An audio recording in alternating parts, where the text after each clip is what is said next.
con todos y todas. A continuación vamos a seguir con el curso, específicamente con el módulo de atención y protección a niñas, niños y adolescentes víctimas del delito de trata de personas.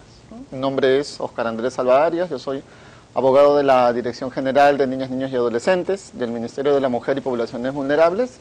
Y bueno, vamos directamente al tema, ¿no? A manera de, digamos, de ponernos en contexto, ¿no? Porque ya han habido varios módulos preliminares, ¿no? Quería enfatizar algunas ideas, ¿no? Primero, que la trata de personas es entendida como el alquiler o la compra y venta de seres humanos, ¿no? Es un delito complejo multicausal, ¿no? Esto hace pues que todas las líneas de intervención en la prevención, en la persecución y en la reintegración de las víctimas tenga la misma metodología, no sea de la misma manera, ¿no? Entonces, también parte de algunas de las ideas principales de esta problemática es que es un crimen que anualmente afecta a millones de personas en el mundo, ¿no? Muy cercana, digamos, entre los tres primeros delitos de crimen organizado a nivel mundial, encontramos al tráfico de armas, el tráfico ilícito de drogas y está la trata de personas, ¿no? Con la característica de que la trata de personas podría decirse que es uno de los más invisibilizados, ¿no? Entonces, acá también se han rescatado quiero resaltar los momentos principales de la comisión de este delito, ¿no? Que es la captación, el traslado, la acogida, la recepción o retención con fines de explotación, ¿no? Esto es importante porque en base a a esta estructura del delito, como podría llamarse, ¿no? Es que a continuación vamos a conversar sobre un ámbito específico que es la situación de las niñas, niños y adolescentes, y también vamos a reflexionar un poco sobre el por qué se tiene que hacer un énfasis en esta población objetivo. Muy bien, no quiero repetir toda la parte del tipo penal porque sé que ya en módulos previos lo han visto, ¿no? Pero quiero rescatar este apartado 3 del artículo 153 del Código Penal, ¿no? Que ha sufrido a lo largo del tiempo algunas modificatorias. La última fue a través de la ley 302/51, ¿no? Que dice que la captación, transporte, traslado, acogida, recepción o retención de niñas, niños y adolescentes con fines de explotación se considera trata de personas incluso cuando no se recurra a ninguno de los medios previstos en el inciso 1. Esto que suena un poco complicado, porque ustedes ya habrán podido revisar este artículo del Código Penal que es bastante extenso, ¿no? Quiere decir, esos modos comisivos del inciso 1 son los que están en la parte de abajo de la diapositiva, ¿no? Que son la violencia, la amenaza u otras formas de coacción, privación de libertad, fraude, engaño, abuso de poder o de una situación de vulnerabilidad, ¿no? Entonces, cuando estamos hablando de niños, niños y adolescentes, ¿qué quiere decir? Que estos modos, ¿no?, previstos, que nos menciona este numeral del artículo, no son relevantes, ¿no? Por ejemplo, ¿no?, han habido varias situaciones, varios casos reales que se han presentado, en los cuales las propias víctimas pueden tener conocimiento de la acción que están realizando. Lo pongo en un ejemplo más simple aún, ¿no? Que piensan que están trabajando, ¿no? Por ejemplo, en una situación de trata con fines de explotación laboral, ¿no? O que se les diga específicamente, ¿no?, que se les está ofreciendo un trabajo, entre comillas, en otra ciudad del país, que esté lejos de su familia, que se les va a pagar X cantidad de dinero, ¿no?, o que desarrollen alguna actividad tipificada como explotación sexual y que sean, entre comillas, conscientes de eso, ¿no? Eso no, digamos, evita que se tipifique el delito, ¿no? Y esa es una de las modificaciones, que con el tiempo se han ido dando para poder perfeccionar el delito del artículo 153 del Código Penal, porque en un inicio habían muchas complicaciones, no solo para la situación de los niños, sino en general para poder tipificar el delito, perseguirlo y sancionarlo. No solo en nuestro país, sino en varios países de la región, ¿no? Un tema importante, como lo dice la diapositiva, que quiero resaltar y que está plasmado en el Decreto Legislativo 017-2017 Interior, ¿no?, que fue publicado el 8 de junio del año pasado, del año 2017, Plan Nacional de Acción contra la Trata de Personas, es la caracterización, ¿no?, que se ha intentado hacer sobre ese delito en este documento, ¿no? El primer Plan Nacional de Lucha contra la Trata de Personas fue del periodo 2011 al 2016, ¿no? Con todos los esfuerzos que se realizaron, no se tenía una línea de base muy real sobre la comisión del delito, ¿no? Se sabía que sucedían ese tipo de situaciones, todos sabemos que pasan, pero dentro de las características que nosotros ya conocemos, está aquella de que es un delito de muy bajo nivel de denuncia por la propia víctima, por todas las características. Ha habido una captación, un traslado, etcétera. La víctima prácticamente en casi ninguno de los casos va a ir a denunciar la comisión de este delito, sino que son rescates, operativos, intervenciones, los que hacen que la víctima pues pase de la afectación de sus derechos a otro proceso, a otro procedimiento del cual vamos a conversar ahora también, que es el restablecimiento de sus derechos, ¿no? Entonces, a partir de las cifras oficiales con las que contaba el Estado, ¿no?, de las que hay, ¿no?, que también no, es otro reto importante que tiene el Estado y la sociedad civil para avanzar en la persecución y sanción de este delito, ¿no? El Ministerio Público y el Poder Judicial, para este ya segundo Plan Nacional de Acción contra la Trata de Personas 2017-2021, ya se intentó hacer una caracterización de esta problemática. ¿Y en qué nos ayuda en este módulo en específico? Porque nos da algunos llamados importantes para todas las líneas de intervención. Primero, que de todas las denuncias conocidas, se sabe que las adolescentes mujeres entre 13 y 17 años son las principales víctimas, ¿no? Ahí está una de las principales cuestiones por las cuales nosotros tenemos que ver y analizar la situación de la adolescencia, ¿no?, y sobre todo de las adolescentes mujeres, ¿no?, inmersas en este delito, ¿no? Porque son potenciales víctimas, ¿no?, porque son más fáciles de captar, hay un aprovechamiento de la situación de vulnerabilidad, ¿no? Cualquiera de nosotros puede ser posible víctima de este delito, pero ya estadísticamente, ¿no?, se tiene comprobado que un alto porcentaje de las víctimas son adolescentes mujeres en este rango de edad que acabo de mencionar, ¿no? Otra característica importante que está en este documento, que es de público conocimiento, cualquiera lo puede descargar y es más, forma parte del material de trabajo de este curso, es que las principales finalidades en nuestro país son la explotación sexual con 1.6% y la explotación laboral con un 14.3%, ¿no? Eso es de las cifras que se conocen, ¿no? Yo podría mencionar que dentro del Ministerio de la Mujer, dentro del servicio que tenemos nosotros para la atención de niñas, niños y adolescentes, que son las unidades de investigación tutelar, hay una variante en esta cifra, pues están casi equiparadas las atenciones para menores de edad víctimas de explotación sexual y explotación laboral, ¿no? ¿Y por qué? No es que sea una contradicción, sino que la explotación sexual es, digamos, la más visible, ¿no?, la que más, digamos, sobre la que más se ha hablado, ¿no?, tal vez una de las modalidades con mayores consecuencias, con consecuencias más graves para las víctimas, ¿no? Pero la explotación laboral tiene un alto grado de permisibilidad social. Y ese es uno de los principales temas contra los cuales se tiene que seguir trabajando, ¿no? Ya vamos a hablar un poquito más adelante sobre ello. Las principales zonas de incidencia que se han identificado son donde ocurre este delito: Lima, Loreto, Madre de Dios, Cusco, Piura y Puno, ¿no? Eso sin dejar de lado todas las zonas del país, ¿no? O sea, digamos, hay zonas de captación, zonas de traslado, zonas de destino, pero, digamos, vuelvo a repetir, de las denuncias que ya se conocen, estas son las principales zonas de incidencia. Y la modalidad de captación más conocida es el falso ofrecimiento de puestos de trabajo, ¿no? Y el apoyo económico.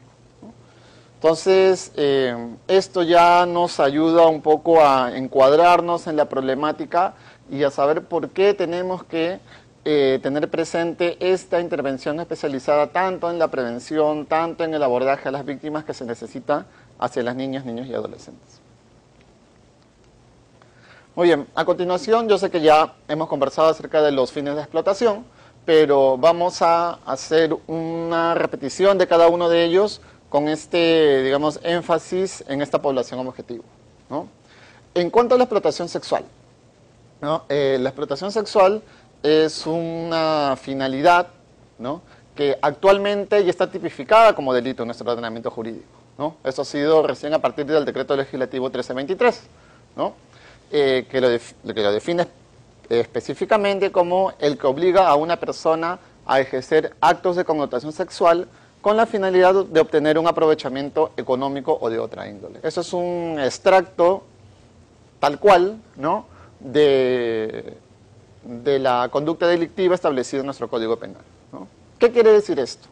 Que la explotación sexual se entiende cuando el adulto ejerce una relación de poder, ya sea como proxeneta o como cliente, aprovechándose de la vulnerabilidad, desconocimiento o poca madurez de la niña, niño y adolescente, ¿no? Es por ello que el bien jurídico protegido en esta etapa de la vida no es la libertad sexual, sino es la indemnidad sexual. ¿Por qué? Porque las niñas, niños y adolescentes están en un proceso de desarrollo, ¿no? Y es por eso que se tiene esta diferencia en la terminología, ¿no?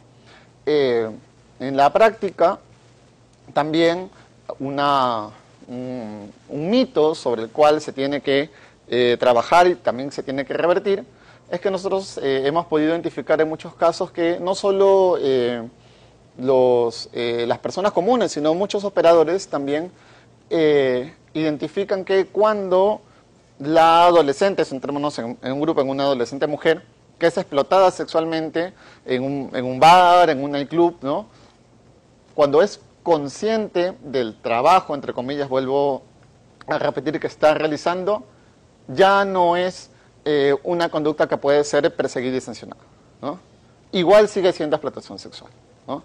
No es que tenga que estar, digamos, a todas luces o evidentemente contra su voluntad, ¿no? O encerrada o en desconocimiento del tipo de actividad que está realizando, ¿no? Entonces esa es una cuestión importante que nosotros debemos de tomar en cuenta en lo que tiene que ver con la explotación sexual en agravio de niñas, niños y adolescentes, ¿no?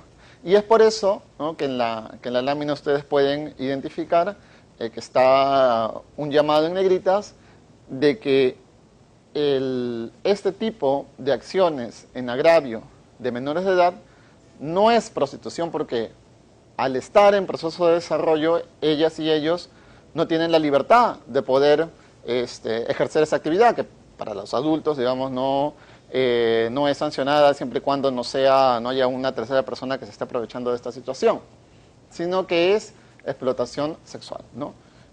Ustedes van a encontrar, sí, y esto es importante también mencionarlo, en algunos instrumentos, sobre todo de Naciones Unidas, aún el término prostitución infantil, ¿no? Hay un protocolo facultativo de la Convención sobre los Derechos del Niño que habla de la venta de niños, la prostitución infantil, ¿no? Eso es un término que nosotros ya hemos consensuado entre todas las entidades que trabajamos en esta materia, de que no es correcto, ¿no? Porque la prostitución, la prostitución, toda esta problemática y lo que tiene, es una cuestión que tiene que ver con la vida adulta, y si estamos hablando de niños, niños y adolescentes menores de edad, sea voluntariamente ejercida, entre comillas, o no, igualmente es entendida como explotación sexual, ¿no? Y si se presentan todos los demás elementos que caracterizan a la trata de personas, es una trata con fines de explotación sexual, ¿no? Ahora, la explotación sexual no está ligada estrictamente a las relaciones sexuales nada más, ¿no? Y eso es lo que vamos a ver en la siguiente lámina, ¿no? ¿Cuáles son las modalidades de explotación sexual, ¿no? está el uso de las y los menores de edad en actividades sexuales remuneradas en dinero o en especie, ¿no? Durante los últimos años hemos visto cómo lamentablemente ha ido diversificándose este tipo de modalidades de explotación sexual. Tanto así tenemos las fotos, la comercialización de fotos a través de medios virtuales, ¿no? Está la explotación sexual en el ámbito del turismo, ¿no? Está la pornografía infantil, que también es un tipo penal, digamos, independiente que es sancionado, pero que también puede estar ligado a la trata de personas, ¿no? Entonces, tener este conocimiento amplio del término explotación sexual es importante para todos nosotros, pues nos ayuda a ver con toda la amplitud necesaria esta problemática.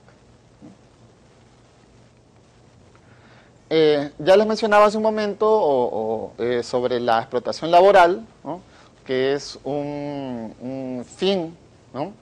Es un fin de la trata de personas que lamentablemente tiene mucha aceptación social en nuestro país y que está ligado en muchas regiones del país a muchas prácticas tradicionales, a muchas prácticas culturales, ¿no? Como el padrinazgo, ¿no? Digamos, encargo que hacen muchos padres con esperanza de estudios para sus hijos o para sus hijas en la ciudad, con familiares o con terceras personas, y que en verdad lo que tienen detrás es una situación delictiva, ¿no? Una trata de personas encubierta, ¿no? Que sea el hermano, la hermana, el primo, la prima, el tío, el vecino, el conocido o conocida de los padres, ¿no? Quien se lleva a la niña, niño, adolescente para para realizar trabajo doméstico o para hacer algún otro tipo de actividad en la ciudad. Nosotros hemos identificado casos en gamarra, en textiles, en madera, en ladrilleras, etcétera, ¿no? Los padres igualmente pueden ser engañados, pueden ser parte de este momento de la captación y formar parte del engaño para poder hacerse de las víctimas, ¿no? Entonces, existe mucha aceptación social, porque también en las grandes ciudades existe mucho trabajo doméstico, ¿no? En algunas intervenciones o en algunas acciones que hemos tenido con algunos distritos de ciudades importantes, decían, bueno, ese tipo de situaciones, la trata de personas, en estas zonas residenciales no se da. Pero si nos podemos reflexionar un poco más sobre ello, estamos muy acostumbrados a ver a la ahijada, al ahijado que cuida a los hermanos, ¿no? Dentro de un edificio, dentro de una casa, ¿no? Entonces es muy difícil de detectar y muy difícil de abordar, ¿no? Hay casos de trata de personas con fines de explotación laboral que han sido identificados a través de otras intervenciones, no como un operativo de ingreso con la policía, sino indagando a través de las escuelas de turno noche, por ejemplo, ¿no? U otro tipo de intervenciones que se hayan podido realizar a través de los servicios especializados, ¿no? En cuanto a la explotación laboral, hay conceptos relacionados con esta finalidad, ¿no? Que están en nuestro ordenamiento jurídico, igualmente en el decreto legislativo 1323 que mencionaba en la lámina anterior, ¿no? Que es el trabajo forzoso, que como lo dice su nombre, es una actividad involuntaria, ¿no? A la cual se le fuerza, como tal lo dice su nombre, a realizar una actividad a una persona, ¿no? Puede ser adulto, puede ser menor de edad, ¿no? Está también la esclavitud, la servidumbre y otras formas análogas de explotación. Estas dos conductas están reconocidas en el Código Penal, están los tipos delictivos ahí plasmados, ¿no? Pero tienen digamos, una fina distinción que en este momento no quiero andar mucho en ello, pero sí quería mencionar que la explotación laboral es, digamos, un concepto amplio que recoge estos dos tipos de situaciones. Otra de los fines de explotación con los cuales pueden estar involucrados las niñas, niños y adolescentes, que es muy común en ciudades principales como Lima u otras del interior del país, es la mendicidad, ¿no? Que tiene la característica de, la característica de la solicitud de una dádiva, ¿no? O limosna. O sea, ahí no hay un intercambio comercial de nada, es única y exclusivamente pedir dinero, ¿no? Este concepto de mendicidad quiere decir que no hay de por medio una transacción económica, ¿no? No hay prestación de servicios ni relación laboral alguna, ¿no? Han habido casos aquí en la ciudad de Lima, por ejemplo, donde se han identificado familias completas, ¿no? Que han sido captadas, trasladadas, traídas del interior del país para ser explotadas con fines de mendicidad, ¿no? Entonces, puede ser una situación también muy habitual o cotidiana de las personas, pero que puede tener detrás una situación delictiva vinculada con la trata de personas. Otra finalidad es la venta de niños, ¿no? Entendida también, o muchos de ustedes habrán escuchado, el término de las adopciones ilegales, ¿no? Entonces, estas transacciones ilegales de niñas y niños, ¿no? Que cumplan además con todos los momentos que ya conocemos, los momentos para que se pueda configurar una situación de trata, podrían también considerarse un delito de trata de personas con fines de venta de niños, ¿no? Hace no mucho hemos visto en los noticieros un caso de estos en Yurimaguas, ¿no? Donde habían unas personas que por engaños, ¿no? Inclusive fraguando alguna documentación en los hospitales, ¿no? Daban por muertos algunos menores de edad, se llevaban a los bebés, ¿no? Y en la intervención policial ellos los estaban criando no se sabía con qué fines, ¿no? Y tenían inclusive en su poder varios documentos de otros niños de los cuales no se sabe cuál ha sido su destino, ¿no? Entonces no había maltrato, ¿no? No había violencia sexual, no había una explotación laboral, ¿no? Pero sí aparentemente había un mercado, entre comillas, ilegal para que seguramente muchas personas puedan hacerse de estos niños, no sabemos con qué finalidad. Dentro de las políticas públicas, ¿no? Dentro del amplio margen de políticas públicas que existen sobre la materia, ¿no? También existe una mención específica para la persecución o las estrategias que tiene que tomar el Estado para la situación de las niñas, niños y adolescentes víctimas del delito de trata de personas, ¿no? Y es dentro del Plan Nacional de Acción por la Infancia, y Adolescencia, ¿no? Que a diferencia de otros planes nacionales tiene la característica de tener de rango de ley, ¿no? Y eso, digamos, que le da una característica y un peso especial, ¿no? A través de la ley 303/62, ¿no? Esta norma no solo eleva a rango de ley el Plan Nacional de Acción por la Infancia, sino que también declara de carácter prioritario el gasto en la inversión pública a favor de la infancia y la adolescencia. Entonces, todas las personas que trabajan, ya sea en cualquiera de los 3 niveles de gobierno, ¿no? Puede tener como sustento esta norma para poder diseñar, implementar, fortalecer servicios o estrategias para lograr este resultado esperado, que es el resultado esperado 17, es uno de los 25 que tiene ese plan nacional, que es niñas, niños y adolescentes están protegidos integralmente ante situaciones de trata, ¿no? Ahí entre paréntesis están reconocidas 3, que al momento del diseño del plan, digamos, eran como las más visibles: sexual, laboral o mendicidad, pero nosotros ya hemos venido conversando hace unos momentos de que pueden haber cualquier otra modalidad, ¿no? Inclusive el tipo delictivo que está en el artículo 153 del Código Penal nos dice, hay un enunciado de finalidades de la trata, pero al final también dice cualquier otra práctica análoga a la explotación. Entonces, eso también lo tenemos que tener presente. A continuación vamos a pasar ya hacia algunos alcances para la atención de niñas, niños y adolescentes víctimas del delito de trata de personas, ¿no?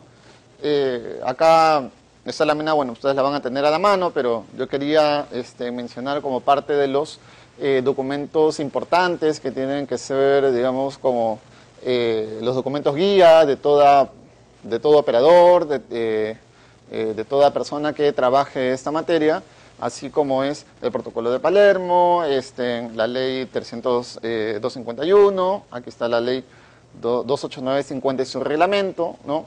El nuevo reglamento, que es el Decreto Supremo 001-2016, ¿no? En este nuevo reglamento, ¿no?, que se trabajó de manera multisectorial a través de la Comisión Nacional de Lucha contra la Trata de Personas, ¿no? Hemos aquí identificado algunas menciones especiales que están vinculadas con algunos sectores del Estado, ¿no?, en cuanto a los ejes de prevención y protección a las víctimas, que son aquellos con los cuales el Ministerio de la Mujer y Poblaciones Vulnerables está funcionalmente más relacionado, ¿no?, porque todo lo que es, poco también aprovechando para repasar, todo lo que es la persecución y sanción del delito, está, digamos, liderado por otras instituciones como son la Policía Nacional, el Ministerio Público, el Poder Judicial. En cuanto al Ministerio de la Mujer y Poblaciones Vulnerables, que es la institución a la que pertenezco, ¿no?, habla de Decreto Supremo 001-2016, nos dice que debe generar mecanismos de información dirigida a centros de atención residencial,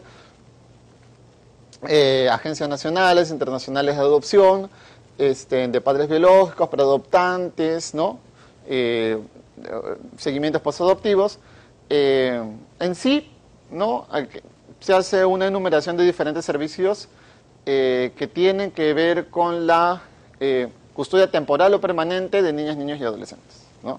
¿Por qué? Porque tienen que estar altamente informados de la manera como se comete este delito, para evitar que ellos mismos puedan ser utilizados por terceras personas para poder hacerse ilegalmente de niñas, niños y adolescentes, ¿no? Y también para conocer cuál es la modalidad de intervención especializada que ellas y ellos necesitan, ¿no?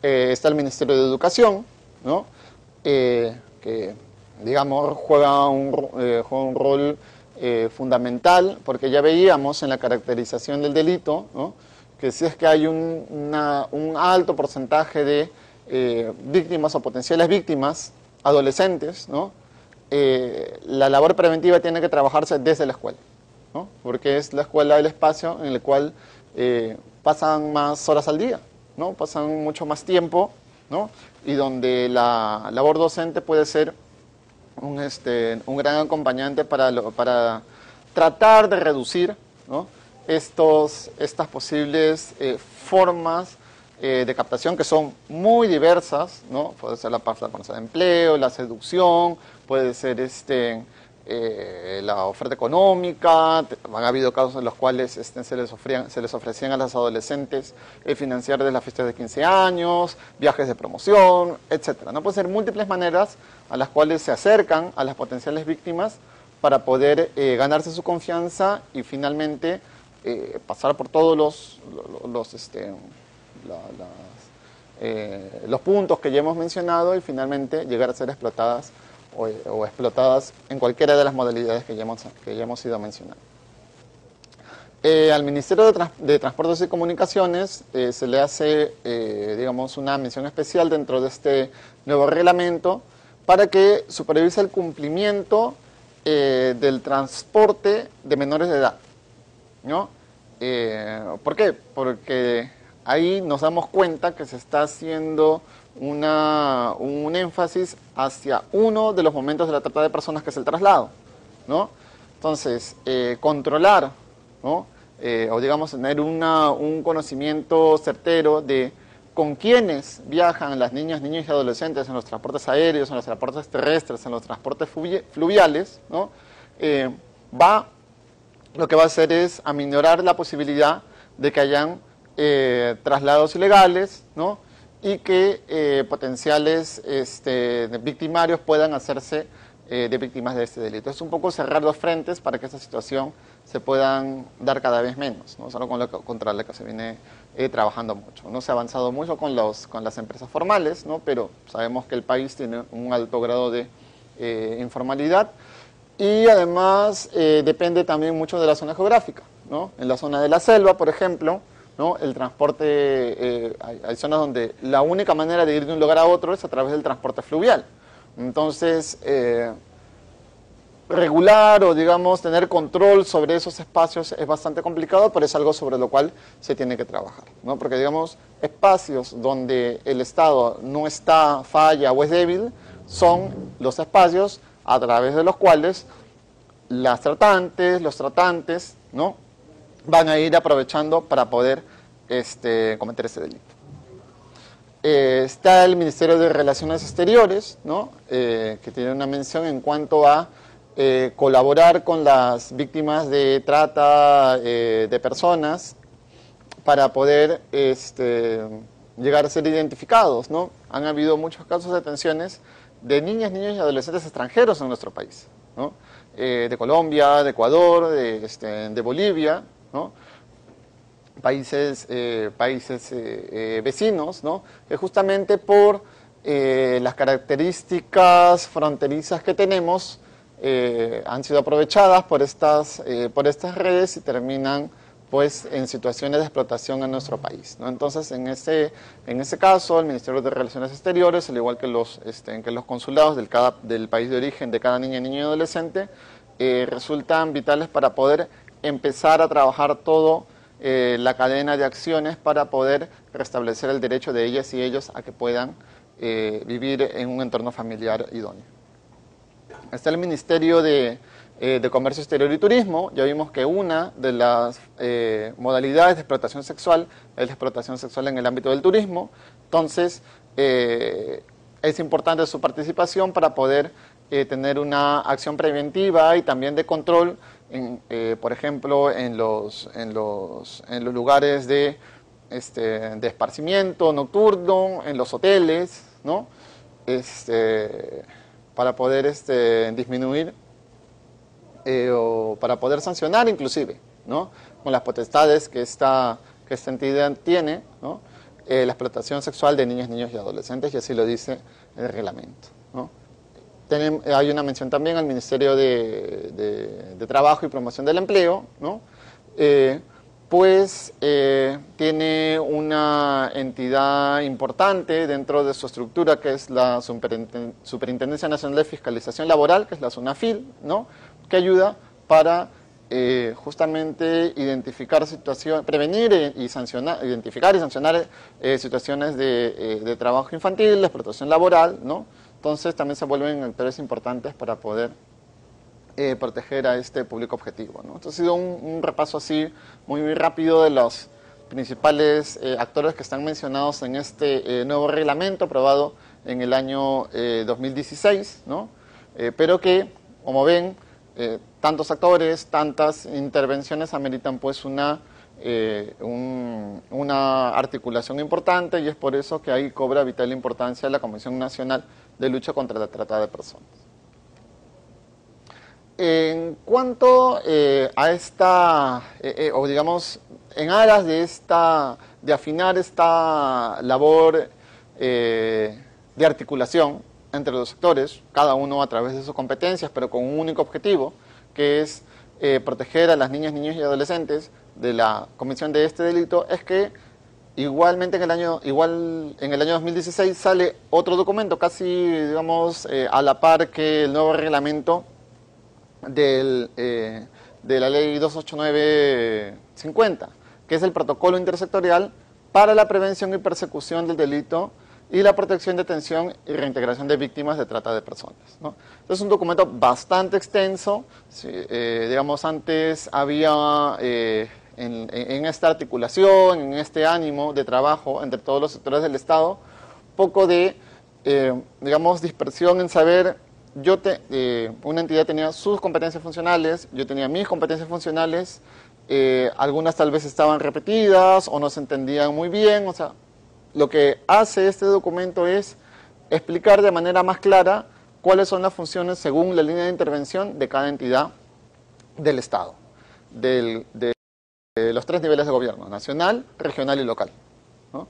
Entonces, para todos ustedes que están, digamos, llevando adelante este curso, es un documento más que debe ser parte de su compendio normativo base para poder entender cuáles son mis competencias, cuáles son las competencias del otro y cómo es que nos podemos articular, ¿no? Porque, digamos, conocer mis funciones y las funciones del otro es digamos, es el paso número 1, ¿no?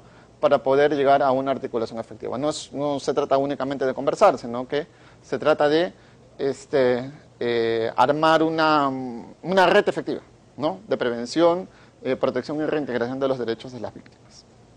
En cuanto al Ministerio de la Mujer y Poblaciones Vulnerables, que como había mencionado, está, digamos, a la cabeza, eso no quiere decir que es el único o la única entidad del Estado vinculada con esas acciones, ¿no?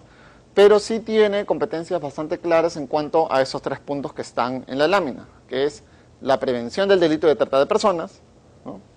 La protección y asistencia a las víctimas, básicamente post-recuperación, ¿no? Y la reintegración de las víctimas, que es un trabajo bastante, digamos, complicado, del caso por caso, para poder restablecer los derechos vulnerados de cada uno de cada una de las víctimas, ¿no?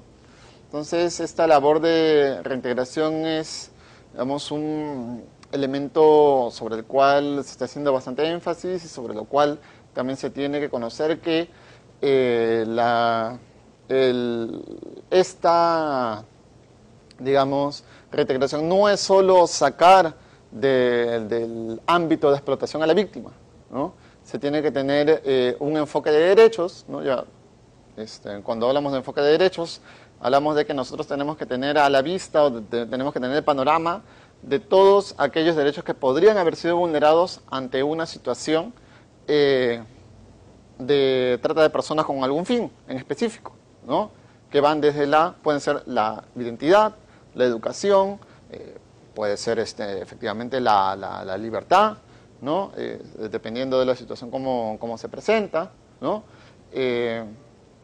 A la salud, entre otras, ¿no? Entonces, si yo no tengo ese enfoque de derechos, yo no voy a poder ofrecer un plan de reintegración efectivo para esa víctima, ¿no? Muy bien. Desde el Ministerio de la Mujer y Poblaciones Vulnerables, ¿no? Contamos con un protocolo intrasectorial. Si se dan cuenta, hemos ido hablando de el nivel inter, ¿no? Y ahora voy a hablar del nivel intrasectorial, ¿no? Para poder dar atención a las víctimas de este delito, ¿no?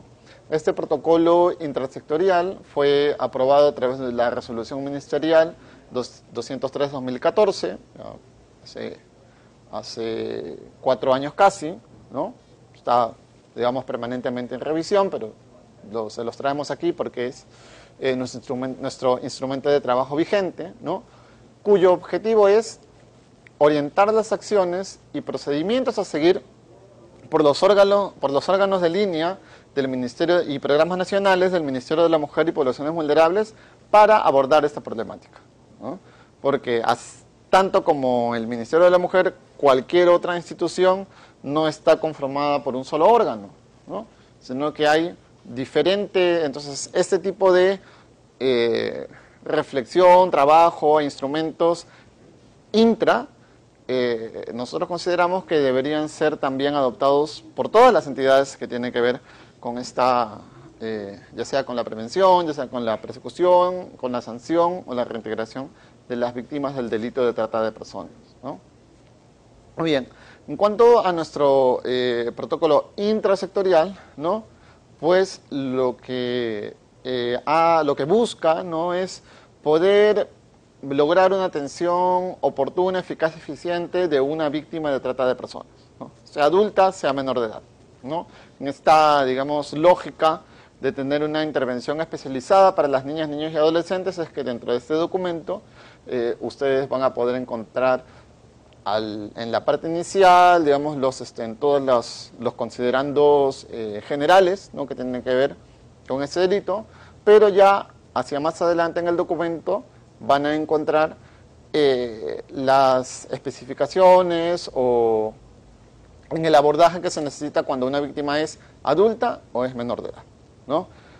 Una de las principales, y seguramente ya lo han ido conversando algunos de los expositores que me han precedido, es que, por ejemplo, en el caso de intervención de víctimas adultas tiene que haber una voluntariedad de recibir la asistencia del Estado, ¿no? En el caso de los menores de edad tenemos el deber de protegerlos independientemente de la nacionalidad, del lugar de origen y de cualquier otra situación en base al principio de no discriminación reconocido en la Convención sobre los Derechos del Niño, ¿no?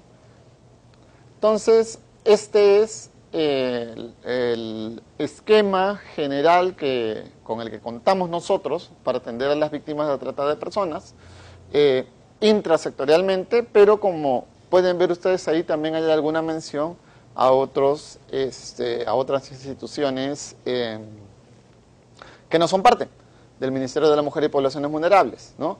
Pero está dividido básicamente en tres momentos base, ¿no? Está la fase de la detección, ¿no?, que puede ser por alguno de los diferentes servicios. Hay servicios de primera línea, que le decimos nosotros, que servicios que tienen interacción directa con la población beneficiaria, ¿no?